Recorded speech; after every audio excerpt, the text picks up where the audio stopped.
Imagine a world where the roar of an engine no longer signifies power, but the sound of a crumbling empire. What if the victory siren of the American auto industry turns out to be a wake-up call, warning that the road is narrowing and the US is about to lose its leadership in the global market? What began as another turn of defensive policy has triggered the global trade airbag, and now we are in for a race full of trade, political, and cultural clashes. Fasten your seatbelts. This journey begins with a bang. In 2025, the Trump administration has imposed 25% tariffs on all imported cars and parts. The official goal is to protect domestic industry, revive American factories, and reduce the trade deficit. But the reality is different. A full-speed collision where there are no winners, only shards and cracks. The US, once an icon of automotive pride, is facing a split in the industry. Today's automobile is not just a product of one country, but a global symphony. Parts from Korea, chips from Taiwan, batteries from Germany, mirrors from Hungary, assembled in Ohio or Michigan. This symphony depends on logistics precise to the millisecond, and the new tariffs broke its rhythm.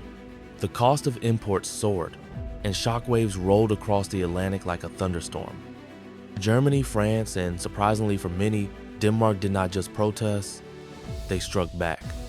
The Europeans imposed tariffs on $18 billion of American exports. Cars, spare parts, agricultural products, electronics, consumer goods, all became weapons in this economic war. But this was not just a reflex. France accelerated the move towards electric independence, supporting with subsidies Renault and Stellantis, which by the way also makes cars in the United States. Germany began to look for new markets, Asia, the Balkans, Africa, to be less dependent on American demand. Denmark, which has no deep roots in the auto industry, made a big gesture by excluding Tesla from major investment funds over ethical and governance issues. This is no longer just about cars. It is about culture, values, and the fight to set the rules of the future of mobility. While the US was fencing itself off with tariffs, Europe was rebuilding. In France, electric car subsidies have become not just an economic move, but part of national identity. Consider Marie, a teacher from Toulouse. Thanks to a €9,000 subsidy, she traded in her old diesel hatchback for a Renault Zoe, manufactured nearby. Not only does she save on fuel, she also feels part of the movement towards a sustainable tomorrow. Germany diversified its exports by signing deals with India, Indonesia, Vietnam, and Morocco. Denmark set off a chain reaction. Its refusal of Tesla was followed by Norway, Sweden, and Finland. Europe made it clear, it is moving forward, with or without the US. Tesla, the symbol of technological breakthrough, began to lose its luster. In Germany, its sales fell by 62%, in Europe by 49%. Europeans turned their backs on a brand that no longer corresponded to their values.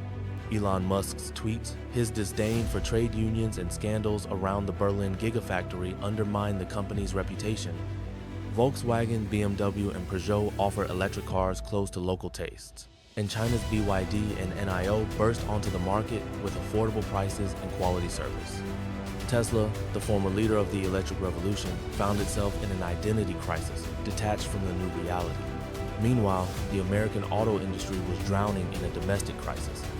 Tariffs increased the cost of production by $2,800 per car, and electric cars rose to $5,000. Consumers, squeezed by inflation, postponed purchases. Factories in Michigan, Ohio, and Kentucky burst at the seams. GM has suspended electric vehicle production lines. Ford has delayed the launch of battery plants. Workers like Daniel and Flat Rock have faced shortened shifts and layoffs. Small suppliers in Toledo have been pushed to the brink of bankruptcy. Tariffs meant to save the industry have stifled it. Bloomberg predicts 80,000 jobs will be lost by 2025. The US has fallen into the trap of its own protectionism while the world has moved on. Europe, Canada, and Mexico have begun to build new alliances. At the Green Mobility Summit in Brussels, Germany, France, and Denmark announced the creation of the Continental Green Network, a unified system for the production, charging, and certification of electric vehicles. Mexico has become an assembly hub for European brands. Stellantis is building a battery plant in Guanajuato. Canada, led by Mark Carney, has reached an agreement with the EU on mineral and energy supplies. The US, once the backbone of North American trade, has been sidelined. By 2027, their share of global auto production could fall from 20 to 16%, losing a third of their influence. Innovation has also lagged behind. In 2024, US investment in auto research fell by 7.3%, while Germany increased it by 12.8%, South Korea by 9.5%, and China by 18.6%. Hyundai introduced the Ioniq 8 with solid-state batteries and AI navigation, while GM struggled with delays. Europe installed 18,000 fast chargers in 6 months, while the US argued about funding. American cars lost in integration and convenience, stuck in outdated systems and top-down management, while competitors won with flexibility. The cultural symbolism was telling. The American car, once the embodiment of freedom, became a sign of a fading era. Europe and Asia were moving towards smart, connected mobility, while the US clung to nostalgia. The industry needed a reboot, but time was running out. Europe's green alliances and Asia's precision left the US behind. The question is not speed, but direction. The US has the talent and resources, but lacks the vision. It needs to listen to innovators, to consumers, to allies. The road ahead requires humility, collaboration, and a willingness to let go of the past. Otherwise, America will be a shadow in the rearview mirror.